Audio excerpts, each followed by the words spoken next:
Assalamualaikum warahmatullahi wabarakatuh. Salam budaya, salam rahayu, salam waras. Sedulurku sekalian, selamat bertemu kembali dengan saya Kang Jenggo di channel YouTube Tonatan TV. Kali ini kita akan mengupas kembali tentang perjalanan atau kehidupan dari salah satu tokoh yang kita ambil saat ini adalah Sunan Prawoto ya. Sunan Prawoto. Siapakah Sunan Prawoto? Dan bagaimana kiprahnya beliau? Karena konon Sunan Prawoto ini yang paling menarik adalah beliau itu lebih memilih hidup menjadi seorang yang ahli teteki ya, atau ahli nyepi. Dia lebih condong kepada kegiatan pribadinya sebagai seorang pertapa dalam tanda petik daripada menjadi seorang raja. Ini Sunan Prawoto. Tapi sebelumnya, sedulurku sekalian, bagi panjenengan yang baru menemukan channel ini, kami mohon dukungannya untuk memberikan subscribe, like, dan juga komentar.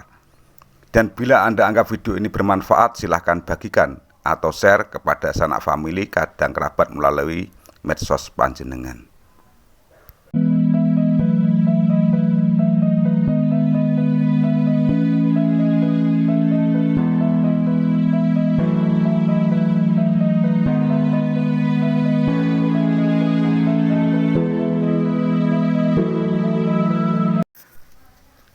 Sedulurku yang berbahagia, sebelum menjabat sebagai Sultan di Kasultanan Demak Bintoro, Sunan Prawoto sudah dikenal dengan nama aslinya Raden Mukmin.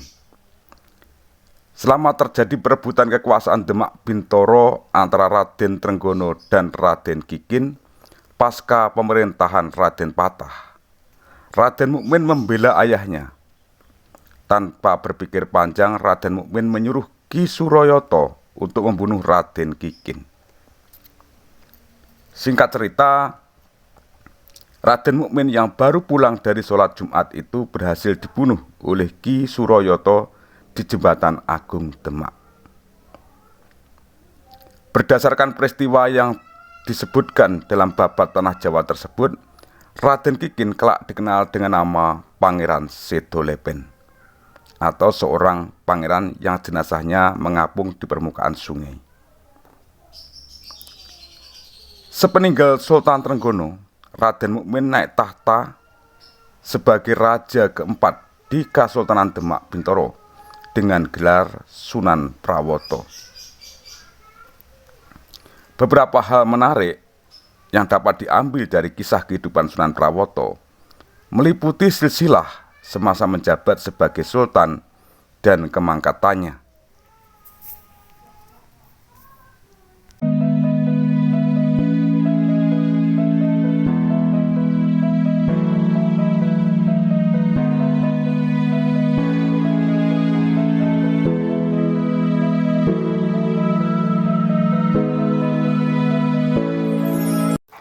Sunan Prawoto merupakan putra dari Sultan Trenggono pertama.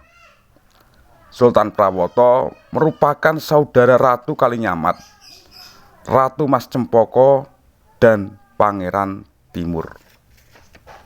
Adapun putranya yang bernama Aryo Pangiri kelak diasuh oleh Ratu Kalinyamat sepeninggal Sunan Prawoto.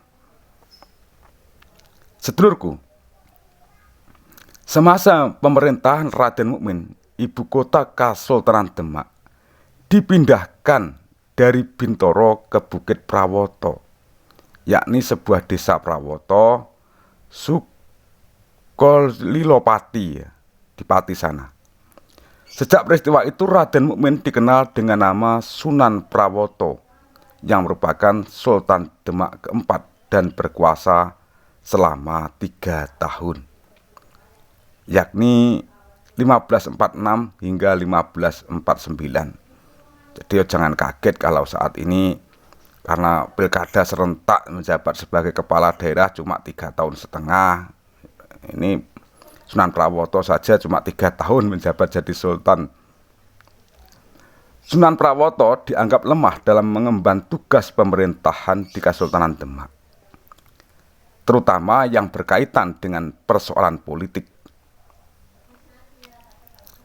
Salah satu bukti yang tidak dapat disangka bahwa Sunan Prawoto lebih memilih jalan hidup sebagai seorang ulama daripada sebagai seorang raja atau sultan. Dari catatan Pintu, Sunan Prawoto berencana untuk mengislamkan seluruh Jawa dan ingin berkuasa seperti Sultan Turki. Namun, kenyataannya, rencana Sunan Prawoto itu hanya sebuah rencana belaka. Bahkan, ketika Sunan Prawoto semakin bosan dalam urusan agama, banyak wilayah bawahan seperti Banten, Cirebon, Surabaya, dan Gresik melepaskan diri dari kekuasaan Demak. Sunan Prawoto berniat untuk menaklukkan Makassar dan menutup jalur beras ke Malaka.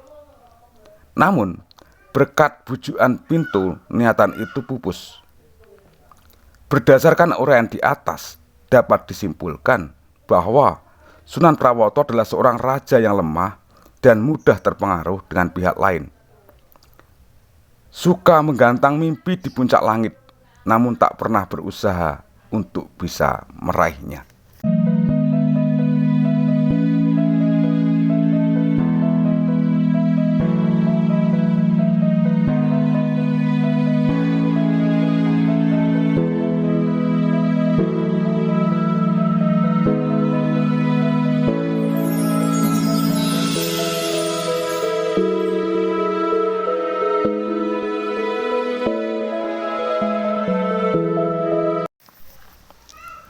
Berdasarkan babat tanah Jawa, Sunan Kudus menjadi iri atas perilaku Sunan Prawoto yang lebih berkiblat pada wejangan Sunan Kalijogo daripada dirinya.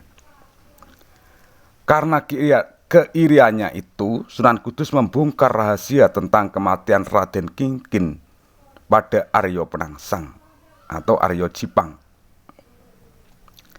Setelah mendengar kisah Raden Kingkin bahwa ayahnya dibunuh oleh Ki Suroyoto atas perintah Sunan Prawoto, Aryo Penangsang memerintahkan Rangkut untuk membunuh penguasa Demak.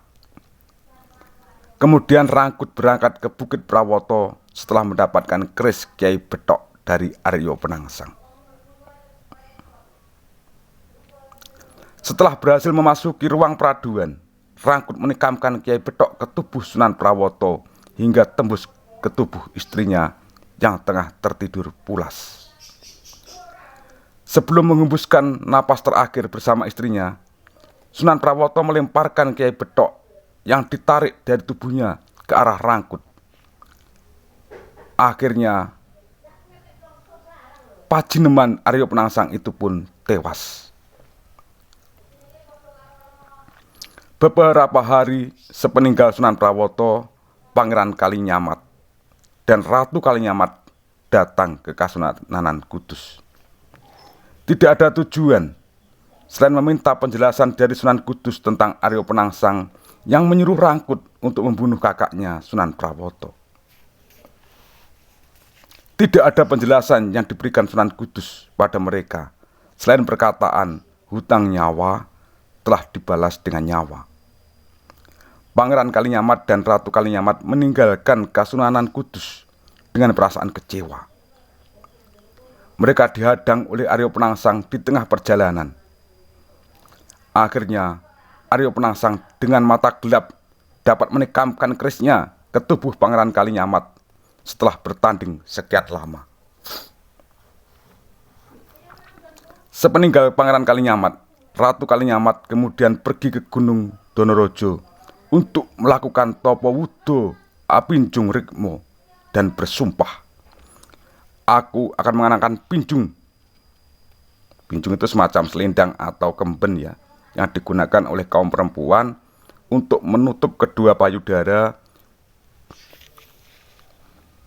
Dan dalam perkembangannya, perempuan sekarang ini menutup kedua payudara dengan menggunakan kutang atau BH. Ini kita kembalikan lagi ke sumpah dari Ratu Kalinyamat ya. Ini Ratu Kalinyamat itu saya sangat terkesan. Kalau dahulu itu paling senang sekali membaca ini, karena Ratu Kalinyamat dulu itu ketika Pangeran Kalinyamat terbunuh itu bangkainya itu masih dibawa di tangan gitu, dibawa dipondong oleh panjenenganipun Ratu Kalinyamat itu. Pangeran Kalinyamat. Kalau di sini tulis Pangeran Kalinyamat ya.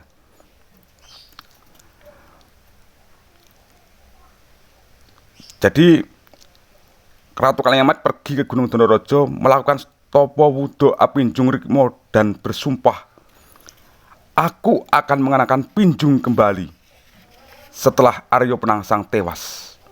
Maka bagi siapa saja yang dapat membunuh Aryo Penangsang, aku akan mengabdi. Sudah menjadi suratan takdir bahwa seorang yang dapat memenuhi harapan Ratu Kalinyamat adalah Pemanahan berserta Penjawi, Jurumertani, dan Raden Bagus Danang Sutawijoyo. Kelak Jepara yang merupakan wilayah kekuasaan Ratu Kalinyamat itu menjadi bawahan Mataram Islam. Sedulurku sekalian, demikian dulu apa yang bisa saya sampaikan terkait perjalanan Sultan Prawoto, Sunan Prawoto ya, Sunan Prawoto di Bukit Prawoto sebagai ibu kota Kasultanan Demak. Ada kurang lebihnya saya mohon maaf yang sebesar-besarnya. Trering ungkapan ono rino, ono upo, ono awan, ono pangan. Salam budaya, salam rahayu, salam waras.